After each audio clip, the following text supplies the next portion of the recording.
अभी तुम्हारे फोन में एक कन्वर्सेशन है ना, जो तुमने ओपन तो किया, लिखा भी, और फिर डिलीट कर दिया बिना भेजे। हाँ, वही कन्वर्सेशन जो तुम बार बार टाइप करते हो लेकिन सेंड नहीं करते हो, शायद इस डर से कि बहुत डेस्परेट लगेगा। ये वीडियो उन्हीं इंसान के लिए है। तो आज हम बात करते हैं प्यार, अटैचमेंट और वो साइकोलॉजिकल सर्कस के बारे में जो हम अपने दिमाग में चला रहे होते हैं, वो भी बिना टिकट के, फ्री में। सीन कुछ ऐसा है, तुम किसी इंसान से मिलते हो, नॉर्मल इंसान, दो आंख, एक नाक, बेसिक ह्यूमन बीइंग, कोई एलियन नहीं। पहले कुछ दिन तक सब ठीक, नॉर्मल कन्वर्सेशन, नॉर्मल लाइफ। फिर एक दिन वो तुम्हें एक क्यूट सा मैसेज भेजते हैं, या कोई फनी मीम, या सिर्फ गुड मॉर्निंग। और वैसे भी लड़कों के लिए तो लड़कियों की सिर्फ एक स्माइली काफी होती है। बस, बस इतना ही। और तुम्हारा पूरा नर्वस सिस्टम, जो अर्थक्वेक और कैरियर के फेलियर से भी नहीं हिला, वो बस एक छोटे से गुड मॉर्निंग की वजह से पूरा रीबूट हो गया। तुम्हारा फोन एक बम बन जाता है और हर नोटिफिकेशन पे तुम्हारी हार्ट बीट 40 प्लस हो जाती है। लेकिन जब उनका मैसेज नहीं आता, तब तुम 50 तरह की कहानियां बना लेते हो। शायद वो बिजी होंगे, शायद वो किसी और से बात कर रहे होंगे, शायद वो मुझसे बोर हो गए क्या, या मैंने कुछ गलत बोल दिया क्या मैंने कोई टेक्स्ट भेजा वो डबल मीनिंग था क्या। ऐसे हजार तरह की कहानियां आप बना लेते हो। आप उस भेजे हुए मैसेज को इतना एनालाइज करते हो जैसे कि कोई सीबीआई इन्वेस्टिगेशन चल रही है। और ये सिर्फ टेक्सटिंग नहीं, ये तो सिर्फ टेलर था, कहानी तो अभी बाकी है मेरे दोस्त।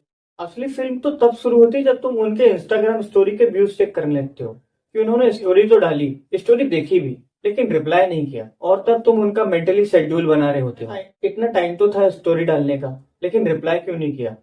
इंटरेस्टिंग यार, अगर ये एनर्जी हम अपने काम पे लगाते ना, तो हम में से कई लोग आज दुनिया की टॉप 10 रिचेस्ट पर्सन की लिस्ट में होते। बट नहीं, हम तो यहाँ बैठे हुए हैं क्योंकि ये जो हमारा बिहेवियर है ना, ये स्टूपिड नहीं है, हम ह्यूमन है। और इसके पीछे की साइकोलॉजी बहुत ही इंटरेस्टिंग है। तो हम सिंपल लैंग्वेज में समझते हैं, जब रिवॉर्ड अनप्रेडिक्टेबल होता है तो एडिक्शन और भी ज्यादा पावरफुल हो जाता है। एक सिंपल एग्जांपल, स्लॉट मशीन है, हर बार लीवर खींचो तो पैसा निकलता है, तो वो बोरिंग हो जाएगा। कभी ऐसा होगा कि कभी पैसा निकले और कभी नहीं निकले, तो आप बार बार उस लीवर को खींचते रहोगे। क्यों? क्योंकि आपके ब्रेन को अनसर्टेनिटी एक्साइटिंग लगती है। तो अपने क्रश के बारे में सोचो, कभी सुपर बॉम्ब, कभी फास्ट रिप्लाई, कभी कंसिस्टेंट, और कभी सीन और साइलेंस। कभी इतनी क्यूट कि आप मेल्ट हो जाओ, और कभी इतनी कोल्ड कि आपको लगे कि आप इसे एग्जिस्ट ही नहीं करते हो। और जब ऑकेजनली कोई पॉजिटिव रिस्पॉन्स आता है, तो आपका डोपामिन इतना पावरफुल हो जाता है कि सब कुछ इग्नोर कर देता है, सारे रेड फ्लैग, सारी इनकंसिस्टेंसी, सब कुछ। ब्रेन को चैलेंज चाहिए, अनसर्टेनिटी चाहिए। और जब उसे वो चीज मिलती है तो वो कंफ्यूज करता है एंजाइटी को अटैचमेंट से। धड़कन बढ़ रही है उसके मैसेज से, बट धड़कन तो फियर में भी बढ़ती है और एक्साइटमेंट में भी। दोनों फील सिमिलर करता है बॉडी में। तो कभी कभी जिसे तुम लव समझ रहे हो, वो एक्चुअली में एंजाइटी का कॉस्ट्यूम पहने हुए होता है। स्टोरी सुनाता हूँ। एक लड़का था, राहुल, क्योंकि इंडिया की हर रोमांटिक स्टोरी की शुरुआत राहुल से ही होती है। तो राहुल की लाइफ ठीक ठाक थी, एक अच्छी सी जॉब, दोस्त, फैमिली, सब कुछ ठीक चल रहा था। फिर उसके लाइफ में एक लड़की आई, वो भी काफी स्मार्ट थी, गुड लुकिंग और फनी भी। कभी कभी वो राहुल को ऐसा फील कराती कि वो दुनिया का सबसे इंपॉर्टेंट पर्सन है उसकी लाइफ का, लेकिन ये सिर्फ कभी कभी। बाकी वक्त में इनकंसिस्टेंट, कभी रिप्लाई फास्ट, कभी घंटों भर बाद, कभी डीप कन्वर्सेशन, कभी एक छोटा सा टेक्स्ट, कभी I really like talking to you, और कभी 2 दिन तक कोई बात नहीं। राहुल राहुल ये एनालाइज करता था दिन रात। पर आज उसका डिफरेंट टोन था। क्या मैं ज्यादा क्लिंजी लग रहा हूँ, या कम इंटरेस्टेड? चाहिए बैलेंस बनाना चाहिए। बट अगर मैं बैलेंस करूंगा तो उससे लगेगा कि मैं उसकी केयर नहीं करता। अगर मैं उसकी केयर करूंगा तो उससे लगेगा कि मैं बहुत ज्यादा डेस्परेट हो गया हूँ। यार, राहुल ने एक रिलेशनशिप के लिए जितनी स्ट्रेटेजीज बनाई ना, उतने में एक अच्छा खासा स्टार्टअप खोल सकता था वो। एक बार पूजा ने रिप्लाई करने में 6 घंटे लगाए, और उस 6 घंटे के बीच में राहुल ने पूरा इंस्टाग्राम स्क्रॉल करना चालू कर दिया। वो अपनी चैट्स को 4 बार देखता रहा कि व्हाट्स वेंट रॉन्ग। और उसने अपने दोस्त से भी पूछा कि भाई तुझे क्या लगता है कि मैंने क्या गलत किया। और लड़के अक्सर अपनी कहानियां अपने दोस्तों से शेयर कर देते हैं। और वो इतने में नहीं रुका, वो यूट्यूब पे भी सर्च कर रहा था, और इसके बाद वो गिल्टी फील कर रहा था कि वो इतना कुछ सोच रहा है। और 6 घंटे बाद जब पूजा का रिप्लाई आया, सॉरी आई बिजी टुडे, और राहुल बैक टू नॉर्मल, वो पीछे की सारी चीजें भूल गया। ऐसा लग रहा था कि जैसे अभी कुछ हुआ ही नहीं है। स्लॉट मशीन ने पैसे दिए, लीवर फिर से खींचने के लिए रेडी है। अब यहाँ मैं तुमको वो टिपिकल लाइन नहीं दूंगा, यू डिजर्व बेटर, क्योंकि ऑनेस्टी इस लाइन से कुछ नहीं होता है। हम जानते हैं हम बेटर डिजर्व करते हैं, पर हम वही करते हैं जो हम करते हैं, बिकॉज नॉलेज और बिहेवियर में गैप होता है। और यही तो असली प्रॉब्लम है। जब तुम किसी अनकंसिस्टेंट इंसान के पीछे पड़े होते हो, तो कई बार रीजन वो इंसान नहीं होता, वो बस एक ट्रिगर होता है। असली रीजन तुम्हारा अपना डर होता है, fear of being unwanted, fear of not being enough, और sometime fear of actually getting something stable. But stability feel कराता है बोरिंग, अनकंफर्टेबल, अनवांटेड, ये पूरी रेबिट होल है, इसे हम फिर कभी कवर करेंगे डिटेल में।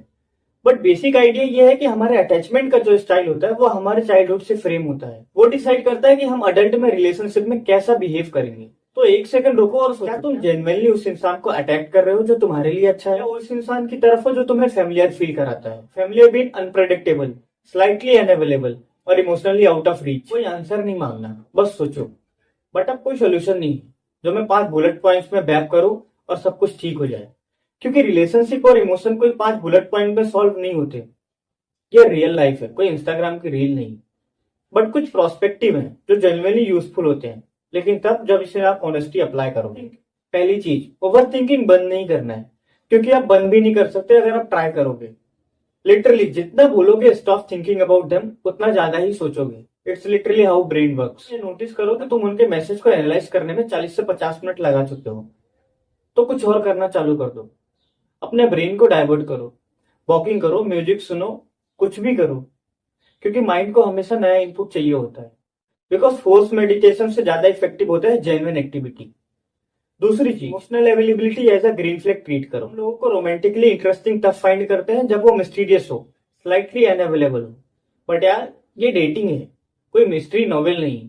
रियल रिलेशनशिप में आप चाहते हो कि कोई हो जो प्रेजेंट हो, जो रिप्लाई करे, फर्ज करे, जो कंसिस्टेंट हो। और कंसिस्टेंट बोरिंग नहीं होती, कंसिस्टेंट सेफ होती है। और सेफ का मतलब बोरिंग नहीं होता, सेफ का मतलब ये होता है कि एक्चुअली आप रिलैक्स कर सकते हो, आप ग्रो कर सकते हो, आप बी योर सेल्फ कर सकते हो। और जो इंसान तुम्हें कंसिस्टेंटली गेसिंग करने पर मजबूर कर रहा है, वो इंसान तुम्हारे लिए अच्छा नहीं है। तीसरी चीज, खुद से ऑनेस्ट रहो about what actually you want. कई बार हम कहते हैं हमें सिर्फ कैजुअल चाहिए, नो प्रेशर, बट एक्चुअली में हम अटैच्ड हो जाते हैं। और जब वो चीज कैजुअल होती है तो हमें हर्ट होता है। दोनों ओके है, कैजुअल भी और सीरियस भी। बट अपने आप से झूठ मत बोलो, क्योंकि जब आप अपने आप से झूठ बोलते हो तो आप 2 लोगों को हर्ट करते हो, खुद को भी और सामने वाले को। और लास्ट थिंग, जो शायद बहुत सिंपल लगे बट ये हार्ड है, अपनी लाइफ को जेन्युइनली इंटरेस्टिंग बनाओ। नहीं, ये grow up and they will come back वाली टॉक्सिक एडवाइस नहीं है, ये थोड़ा डिफरेंट है। जब आप अपनी लाइफ में जेन्युइनली फुलफिल होते हो अपनी हॉबीज के साथ, अपनी गोल के साथ, तो तुम्हारा सेल्फ वर्थ किसी इंसान के रिप्लाई पे डिपेंड नहीं करता है। और तब तुम एक्चुअली बेटर चॉइस करते हो, क्योंकि तब तुम्हें डेस्पिरेशन से नहीं, जेन्युइन कनेक्शन से रिलेशनशिप चाहिए होती है। और इन दोनों में बहुत बड़ा फर्क होता है।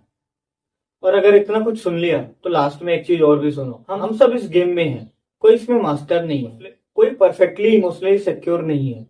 सबका अपना अपना बैगेज है, हर किसी का अपना फियर। लेकिन ये ठीक है, इसमें कुछ खास प्रॉब्लम नहीं है। प्रॉब्लम यह है कि दोनों एक दूसरे को इम्प्रेस करने में इतना बिजी होते हैं कि रियल कनेक्शन हो ही नहीं पाता है।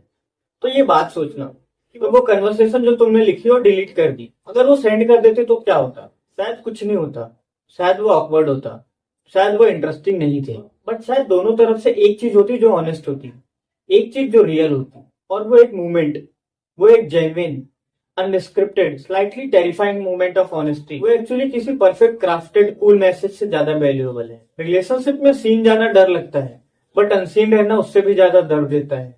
तो अपने आप को धीरे धीरे दिखाओ, सही इंसान के साथ सही जगह पे। और अगर वो इंसान सही नहीं है तो ये मैसेज वैल्यूएबल है, क्योंकि वो टाइम तुम्हारा है, वो एनर्जी तुम्हारी है, और दोनों फाइनाइट है। ठीक है, ये थी आज की बात। तो कमेंट में बताओ वो मैसेज जो आपने डिलीट कर दिया, बिकॉज यहाँ कोई जज नहीं करेगा, क्योंकि हम सब कभी न कभी राहुल तो थे। लाइक करो इस वीडियो को अगर आपने थोड़ा सा भी इससे कनेक्ट किया, और शेयर करो अपने उस दोस्त के साथ जो अभी भी राहुल बन के बैठा हुआ है।